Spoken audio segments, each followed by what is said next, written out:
finalement, comment ça va se passer sur le plan de l'accommodement? Parce que ça reste une «guerre» entre guillemets. Mais c'est pas une guerre, mais c'est une guerre quand même. Enfin, dans les comment dire? Dans la rhétorique, comme tu expliquais, c'est, la guerre à la drogue. Donc si c'est une guerre, il y a un chef.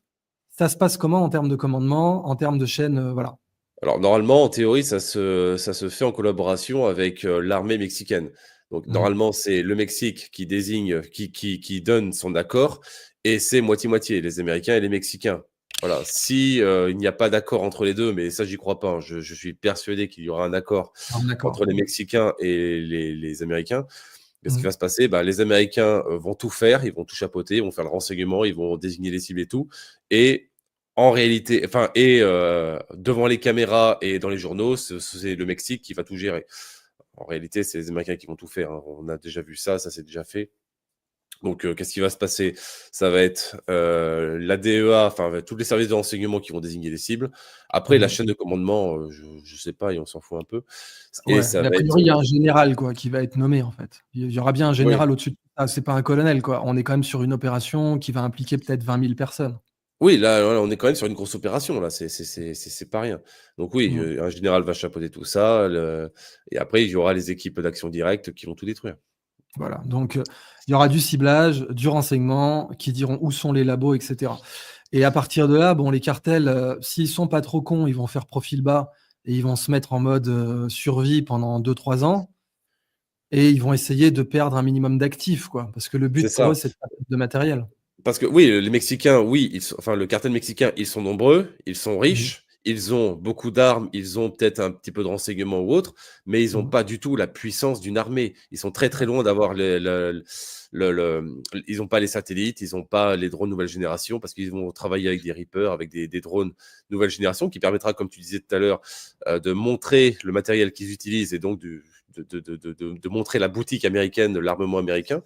Ouais. Mais les cartels américains, même si ils sont nombreux, équipés, et cetera, on peut pas du tout comparer, un groupe non étatique avec, la puissance d'une armée. C'est absolument pas du tout comparable. On Mmh. ils vont nous faire, ils vont taper, la bataille la plus courte de l'histoire de l'humanité, elle a duré 30 minutes. Ils vont retaper un nouveau record. C'était, Ouais, c'est ça. C'était quoi? c'était C'était les Anglais? les Anglais là, À les Zanzibar? Anglais dans je sais plus quel pays en Afrique, la Je Tanzanie, je crois que c'était crois? à Zanzibar, ouais. Zanzibar, c'est ça, c'était en Zanzibar. Voilà, Mmh. la guerre a duré 30 minutes et Ouais. les cartels américains contre contre les Américains, ils vont taper un nouveau record. Bah, voilà, on est clair là-dessus. Par contre, là où ils peuvent être particulièrement chiants, c'est s'enquister. C'est, exactement comme les insurgés en Irak ou ailleurs, c'est se fondre dans la population, faire 0 opération pendant 5 ans, vivre sur leurs réserves parce qu'ils ont des réserves, ils ont des réserves de trésorerie de malades donc C'est techniquement ça. même si ça les fait chier, je veux dire, on est d'accord que c'est pas agréable d'arrêter de faire, 40 000 000 de chiffre d'affaires pendant 5 ans. Enfin, c'est pas quelque chose de sympa. Mais ils ont les moyens de s'enquister, d'être complètement profil bas et de ressortir, dans 4 5 ans. Ouais, c'est exactement ça, complètement. D'ailleurs, pour revenir, il y a une petite, fun fact, hein, je sais pas si on peut passer là-dessus. Ah, je t'en Il prie. y a Eric Prince, justement Mmh. pour parler un petit peu des cartels mexicains qui avait proposé donc Eric Prince, c'est quelqu'un d'extrêmement connu dans le domaine tactique parce que c'est lui qui a Mmh. créé l'entreprise Blackwater. Il est Ah oui, extrêmement tout à connu, fait, ouais. c'est la première société militaire privée à vraiment avoir fait, parler d'elle. Mmh. Sociétés militaires Qui a été privées dans renommé leur 2 forme fois quand même, actuelle, hein. il y en a Ouais. 3 ou 4 qui ont été, je crois que c'est la troisième ou la quatrième qui a été créée, mais c'est Mmh. c'est vraiment celle-là qui a été, propulsée médiatiquement parce que, bah, ils étaient en Irak, hein, tout simplement. Ouais, et puis Donc c'est mais quelqu'un de surtout ils ont vraiment été très connu renommés 2 et fois, parce pardon? qu'ils ont fait des ils ont été renommés 2 fois parce qu'ils ont quand même Oui, pas mal de aujourd'hui, ils n'existent plus, ils ont été renommés 2 fois, ils ont changé de propriétaire et cetera à cause, d'un petit détail de l'histoire en Irak en 2011. Petite mmh. fusillade en pleine rue, enfin rien Ils ont un d'exceptionnel. petit peu tué des civils, sans aucun problème, les mecs en avaient rien à foutre. Cela dit, C'est à peu près entre nous, ouais. les forces spéciales, moi, tu sais, dernièrement, j'avais quand même beaucoup de respect pour les SASR, les Special Air Service Regiment d'Australie et de Nouvelle-Zélande, Mmh. et eux, ils ont carrément fait du crime de guerre gratos en Afghanistan, mais genre, ils ont rasé un village, hommes, femmes, enfants, rien à foutre, gratos. Ouais, ouais, Avec un il y en a plein, mais bon. Bref, Eric Prince, c'est quelqu'un d'extrêmement connu et qui a gardé une grosse influence aux USA. Et il mmh. y a quelques mois, quand vraiment Trump a annoncé qu'il allait s'occuper des cartels mexicains, il a proposé de remettre en place les lettres de marque. Ah oui, Et explique-nous ça. Ouais. en gros, les lettres de marque, c'est vieux. En fait, ce sont la base des corsaires. Les corsaires, qu'est-ce que c'est?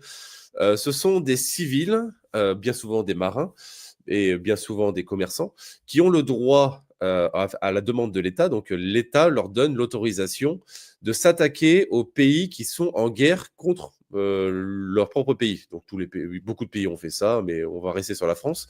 Si la France est en guerre contre les Anglais, par exemple, hein, les commerçants français, avec l'autorisation de l'État, ont le droit de s'attaquer aux commerçants, ou n'importe qui d'ailleurs, d'anglais. Et du coup, l'État, ça les arrange parce que du coup, ça détruit les bateaux contre qui ils sont en guerre, donc ça impacte leur armée et leur commerce. Et les bateaux en eux-mêmes, eux, enfin les commerçants, ça les arrange parce qu'ils ont le droit de récupérer tout ce qu'ils récupèrent dans le bateau. Ils peuvent récupérer le bateau en lui-même, récupérer toutes les personnes, faire prisonnier ce qu'ils veulent, et récupérer toutes les ressources qu'il y a dans le bateau. Donc du coup, tout le monde, ça arrange tout le monde. D'ailleurs, il y a le corsaire le plus connu du monde, et de loin, c'est un Français, Cocorico. C'est Robert Surcouf, qui lui, parce que oui, le système de corsaire, ça a une influence sur le pays d'en face. Si vous récupérez des dizaines, des centaines de bateaux ennemis. Non, Surcouf, lui, il a réussi à avoir un impact sur l'économie anglaise tout seul. Tout seul, il a réussi à avoir un impact sur l'économie, c'est absolument incroyable. Et donc, Eric Prince a proposé... Tu nous rappelles sa punchline légendaire, hein, Surcouf, quand même. Oui, alors la punchline légendaire de Surcouf, c'est sûrement l'un des seuls faits d'armes qui apparemment serait complètement faux. Ah merde, il a jamais dit ça. Apparemment, c'est le seul, il est connu pour énormément, il avait une punchline incroyable, et la seule dont laquelle il est connu, c'est forcément vous, les Français, vous ne vous battez que pour l'argent. Nous, les Anglais, nous nous battons pour l'honneur. Et Surcouf a répondu à ça, oui, en effet, on se bat tous pour ce que l'on n'a pas. Voilà, elle est géniale, c'est le panache à la française, mais apparemment, il n'a jamais dit ça. Okay. C'est dommage parce qu'il a balancé énormément de punchlines contre énormément de monde, et cette punchline serait apparemment fausse. Mais bon, bref. Le Surcouf, dernier point, pardonne-moi de faire cet insert aussi. Le Surcouf était le nom du sous-marin où il y a eu le premier engagement armé entre l'Angleterre et la France pendant la Deuxième Guerre mondiale. Donc le sous-marin a été pris, c'est une opération incroyable. Les Anglais ont les Français ont résisté, ont tué 2 officiers anglais. Encore aujourd'hui, c'est un sujet de discorde entre nous, même au-delà de Mercel Kébir. Mais je te rends la parole. Et donc du coup voilà, c'est ça les corsaires, et pour avoir le droit, les corsaires avaient donc besoin d'une lettre de marque. Voilà. Eric Prince a donc proposé à ce que des civils, comme toi et moi, peuvent demander ces lettres de marque.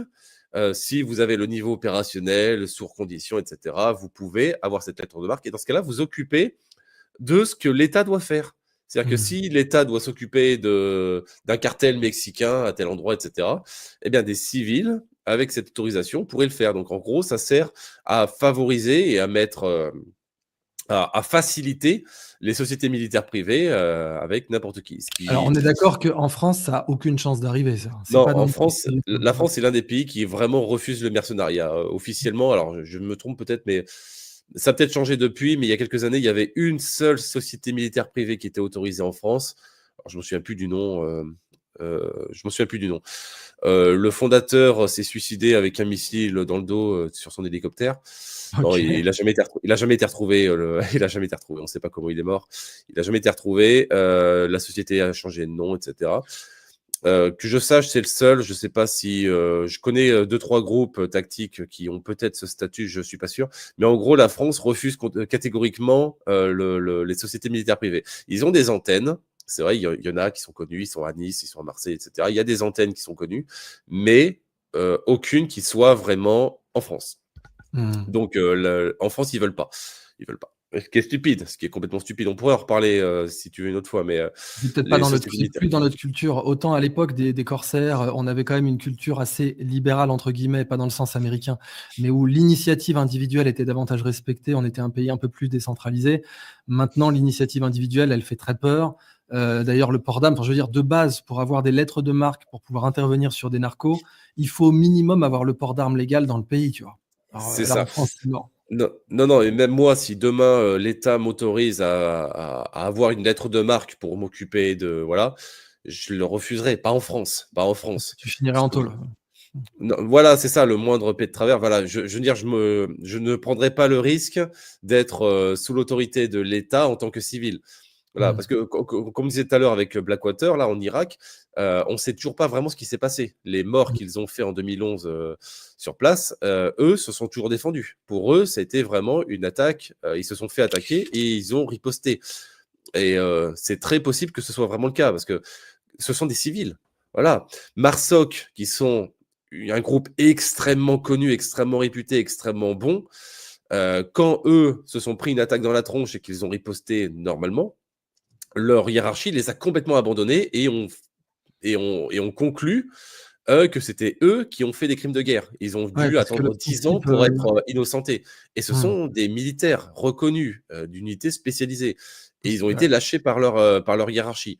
Alors voilà, des le principe, civils on comme rappelle, Blackwater, pardonne-moi, le principe de mercenaires, en effet, c'est pour ça que Codreno vous dit ça, c'est qu'ils sont faits pour être lâchés, les mecs. Ils sont faits pour exactement. pouvoir dire: «Écoutez, c'est des privés, c'est pas de notre faute, on n'y est pour rien». Voilà, ils sont faits C'est pour ça, ça. c'est une déresponsabilisation, exactement. Mmh. C'est pour ça d'ailleurs qu'ils sont aussi utilisés. Parce que Mmh. si un militaire fait de la merde, c'est la responsabilité de l'État. Si un Mmh. mercenaire fait de la merde, vous le lâchez. Ah, merde, on a perdu cette société. Ouais, il y en a 400 autres qui attendent. Vous inquiétez pas, on a tout ce qu'il faut. Donc Mmh oui, mh. à mon avis, c'est ce qui est arrivé à Blackwater. Ils ont été lâchés et puis voilà.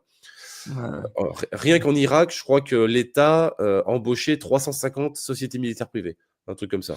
Donc, Tu te tu rends vois. compte? Ouais, ouais, parce qu'en plus, c'est des appels d'offres et puis les appels d'offres du Pentagone, enfin, il y a le film War Dog, qui en parle très bien. Pareil, si tu l'as pas vu, Exactement, oui. régale-toi. J'imagine que celui-là, tu l'as vu par contre. C'est le genre de film War que Dog, oui. Oui, oui, oui. ouais, donc War Dogs qui est tiré d'une histoire vraie, hein, où on voit les appels d'offres du Pentagone, mais tout le monde en croquait, quoi. C'était un truc de fou. De toute façon, vu comment ils brassent, le Pentagone, c'est 1 000 milliards par an, hein. Qu'est-ce que enfin, 1 000 milliards, on se rend pas compte. On Un se rend pas million, compte. 2 millions. Je sais pas, vous avez une C'est baraque à 1 million, bah, vous multipliez ça par 1 million et c'est ce que dépense tous les ans le Pentagone. Donc, et ils sont quand même tenus de faire des appels d'offres pour tout un tas de programmes non confidentiels. Donc, il y a des fortunes de grands malades à faire. Et évidemment, comme l'expliquait Codreno, dès qu'une boîte de mercenaires tombe, 50 qui la remplacent, quoi. Parce que c'est c'est. ça, il y en a tellement, on s'en rend pas compte à quel point il y en a énormément. Parce qu'on connaît que les plus connus, on connaît Wagner, on connaît Blackwater qui n'existe plus depuis longtemps. On en Mmh. connaît 4 ou 5 comme ça. Mais en réalité, il en existe tellement, mais tellement. Mmh, mmh, mmh, mmh. Alors, je vais reprendre mes notes sur maintenant, justement, on parlait de l'enquistage des cartels, et cetera. Bah, on est là quand même, hein, la mission de la chaîne, former, informer. Former, c'est plus Scanderia ou maintenant côté Code Reno Tactical qui a des formations tactiques avec Airsoft et comportement tactique, et cetera. Allez voir sur sa chaîne. Ah, au fait, j'oubliais, je voulais faire un gros big up au camarade Pierre-Henri Attéchuet, qui Ah, est vraiment ouais. la cible d'une campagne de terrorisme intellectuel dégueulasse, mais vraiment sale, quoi. Où là, ça y est, vous avez une source qui a monté le bourrichon à certains membres ou ex-membres de l'armée qui étaient très jaloux de son succès commercial et qui, parce qu'il a créé sa boîte en France, ils ont décidé de le piler. Évidemment, ça vient de paraître dans Le Parisien, qui serait soi-disant sous enquête pour intelligence avec l'ennemi, hein, soyons fous, hein, ce qu'ils avaient essayé de faire, vous savez, dans plein d'autres cas, et c'est quand même un des articles les plus violents du code pénal, hein, intelligence avec une puissance étrangère. Par contre, jamais ces mecs-là, ça les a dérangés que Gérard Haraud, ambassadeur de France, ne bosse pour la société qui faisait Pegasus. Ça, c'était pas du tout pour eux préoccupant. Donc, soutenez Pierre-Henri Attéchuet, hein, soutenez, allez sur sa chaîne, mettez-lui des messages de soutien. S'il fait une cagnotte, je ne sais pas s'il l'a faite, soutenez-le, parce que ce type mérite d'être soutenu. Il est très neutre. Il n'est pas résistant à outrance, genre à critiquer tout ce que disent les médias mainstream. Il essaie d'être neutre et propre. Mais par exemple, une fois, il l'avait invité sur BFM TV pour qu'il critique Elon Musk, qui avait dit que les chasseurs n'avaient plus d'avenir et que maintenant il fallait prendre des drones parce que ça servait à rien de mettre 2000 milliards dans le programme F-22, F-35. Et il s'attendait à ce que Pierre-Henri Attéchuet dégomme Musk. Et puis lui, sur BFM, il a dit bah, pas du tout, il a raison. Il faut Ouais, reconnaître qu'à c'est vrai. l'horizon de 10-20 ans, voilà, bon. Et là, ils n'étaient pas contents du tout. Et quelques semaines plus tard, je pense qu'il avait suffisamment fait chier. Et ils ont décidé de le plier, sachant que beaucoup des entreprises à qui il vend ses formations vont être influencées par le quotidien du groupe LVMH, ça va de soi. Donc soutenez-le, hein, vraiment, Pierre-Henri Attéchuet, c'est la chaîne Débrief. Voilà, la chaîne Débrief, D.brief. Et il a besoin de votre soutien, donc soutenez-le. Maintenant, donc voilà, former, informer, je reprends sur ce qu'on doit vous dire sur ce qu'on appelle le course of action. D'ailleurs aussi, on viendra, toi et moi, Code sur les règles de l'engagement, parce que mine de rien, comme tu as dit que c'était la grande faiblesse, les dommages civils et la prolongation du conflit, etc., ça amène la question des règles de l'engagement, et on va en parler juste après. Alors, là, pareil, mon mémo, quels sont les objectifs du point de vue des cartels ? Alors, objectif global, minimiser les pertes structurelles, donc les labos, les stocks, c'est ce qu'on appelle plaza linea, donc les endroits de stockage, les endroits de distribution. Préserver les flux financiers, alors là, je vois vraiment pas comment ils vont pouvoir faire, mais ok, pourquoi pas, parce que je vois pas à qui d'autre ils vont vendre leur fentanyl, par exemple. Bah Et oui, dans les flux il y a personne financiers, dans le secteur. Ils vont pas monter au Canada pour les vendre. Ils vont pas aller en Colombie pour les vendre. Je vois pas à en qui ils Europe, pourraient les vendre. Je veux dire, les Américains, c'est 350 millions de consommateurs. ouais. Et en Ils ont Europe, ça. sinon, Oui, il y a un océan entre les 2. ouais, ouais, ouais. C'est Ils ont plus des compliqué. sous-marins, mais c'est vrai que c'est pas bon. Non, Alors, on non, rappelle que, en Europe, on a l'Italie, hein, qui fournit pour ouais, toute l'Europe, hein. Il y a déjà, voilà, ils sont déjà sur place. Si un ouais. Mexicain arrive en Italie, pour vendre sa merde, il se fait fumer sur place, hein. C'est pas possible. Non, Ouais, tout est donc, déjà structuré en France, enfin en voilà, Europe. alors à moins qu'ils fassent un deal avec les Italiens en leur disant: «Soyez gentils et coulez 50 de matos en plus pendant les 5 prochaines années», quoi. Après, on n'a pas la culture du fentanyl, hein, en France, hein. Je Ouais, connais personne qui prennent du fentanyl. Enfin, je connaissais même tant pas mieux. avant que Trump se commence à en parler. Nous, en France, c'est cocaïne, quoi. C'est cocaïne, Ouais, ecstasy, c'est tout comme ouais, ça. ouais. Les drogues du crocodile, tout ça, enfin, je me trompe peut-être, hein, mais je pense pas qu'il y en ait plus que ça, Ah non, mais c'est voilà. clair que rien à voir à côté de parce que le fentanyl, en fait, aux États-Unis, il faut rappeler le contexte, ça a été préparé par l'addiction aux opioïdes, de ces enfoirés de Purdue Pharma qui vendaient de l'oxycontin dans tous les sens. Eux, ils Ouais, ouais. filaient de l'oxycontin à des petites filles qui s'étaient foulées la cheville. Enfin, fallait voir, Ah hein, oui, dans les années 90. Donc ils ont créé une génération de junkies accros aux opioïdes, ce qui fait que forcément le fentanyl, ça rentrait comme dans du beurre derrière, quoi. d'accord, ouais, je savais pas ça. Ouais, du coup, ouais, on n'a Ouais. pas la culture du fentanyl en France. Ça va pas se vendre aussi bien que la cocaïne ou ces autres merdes. Mmh, mmh, Donc mmh, non, mmh. je pense pas que ce soit possible. Bon. Ils ont les Américains pour leur acheter. S'ils perdent ce marché-là, c'est fini pour eux. Après, je vais pas pleurer sur leur business, hein. Ils ont, Ah non, je sais mais pas ça combien de c'est clair. dizaines de milliards, sur leur portefeuille, voilà. Mmh. Et en fait, en vrai, ils auraient très bien pu se reconvertir dans des activités, légales. C'est juste que, voilà, ils se disent: «Bon, de toute façon, il y aura toujours quelqu'un pour le faire». Alors ma note disait ensuite, leur objectif pourrait être de prendre attache avec le parti démocrate pour obtenir des relais au sein du parti démocrate qui critiquerait en permanence donc, les opérations de Trump. Et là par contre, on est d'accord, toi et moi, qu'ils ont la force de frappe financière pour s'acheter, une bonne dizaine de sénateurs, quoi. Oui, bien entendu, surtout qu'eux, ils ont l'aval de tous les gros puissants du monde. Mmh. Ils ont le Soros, portefeuille de Google, d'Amazon, de Facebook, tout ça. Tous ces gens-là soutiennent ce parti-là. Donc mmh. forcément, ils auront jamais ça. Le parti démocrate, c'est les gauchistes, hein, c'est ça? Ouais, voilà. Maintenant, oui, à l'époque, tu as eu une Ouais, époque où c'était, ceux qui s'opposaient à George Bush, tu vois? Mais c'est fini ça, maintenant, c'est devenu n'importe quoi. ouais. Alors je reprends mes notes. Donc, 1re donc d'après Grok, premier objectif, dispersion et décentralisation des opérations. Donc sur le plan tactique, éviter les concentrations de pouvoir et d'infrastructures visibles, démanteler les grands laboratoires de fentanyl. Oui, parce qu'en fait, ce qu'il faut comprendre d'un point de vue management, c'est que Ah, bon, c'est ce qu'a expliqué Code Reno, c'était devenu une énorme multinationale, en fait. c'est Et ça. comme toute multinationale, les gars avaient des opérations qui étaient réglées au quart de poil. Et quand on a des opérations au quart de poil, on a tous les avantages, les économies d'échelle, les meilleurs rendements, donc les meilleures marges, enfin tout ça. Par contre, on n'est pas discret. Voilà. Quand C'est vous êtes ça. une multinationale, Petit truc quand même, ce que j'ai trouvé assez incroyable, parce que je me suis renseigné, depuis pas longtemps là-dessus, ils ont une structure décentralisée. Ils ont une structure par cellule, ce qui est assez incroyable. Parce que normalement, une structure basique, c'est une structure pyramidale. J'ai pas besoin ouais. d'expliquer, le chef il est en haut et ensuite le sous-chef, et cetera. Ça, c'est facile à démanteler en fait. C'est facile de démanteler une structure pyramidale. Vous réussissez à l'infiltrer, vous montez le plus haut possible et ensuite tout ce qui est en bas de vous, vous le détruisez. C'est une Mmh. structure pyramidale basique.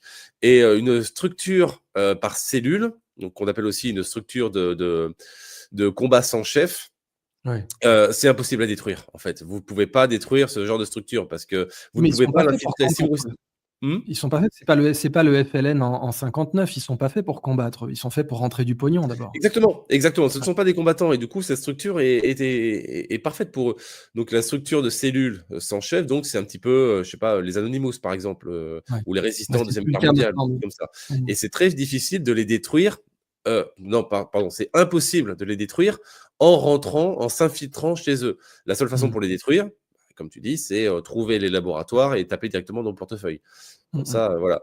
Et c'est assez intéressant quand même qu'ils aient utilisé cette structure-là plutôt qu'une structure pyramidale basique. Parce que là, ça demande quand même une organisation un peu, assez extraordinaire et ce qui fait que si tu détruis le chef des cartels mexicains, du cartel en question, bah, ça changera rien parce que vu que c'est par cellule, un autre chef, tu ne peux pas, détruire la structure en elle-même parce que Mais ce tu sont que risques des pas d'avoir pilules. une guerre de succession quand même. Si tu butes un chef charismatique, par exemple, quand ils ont viré El Chapo, il y a pas je crois pas qu'il y ait eu de grosse guerre de succession, je me rappelle plus pour être honnête.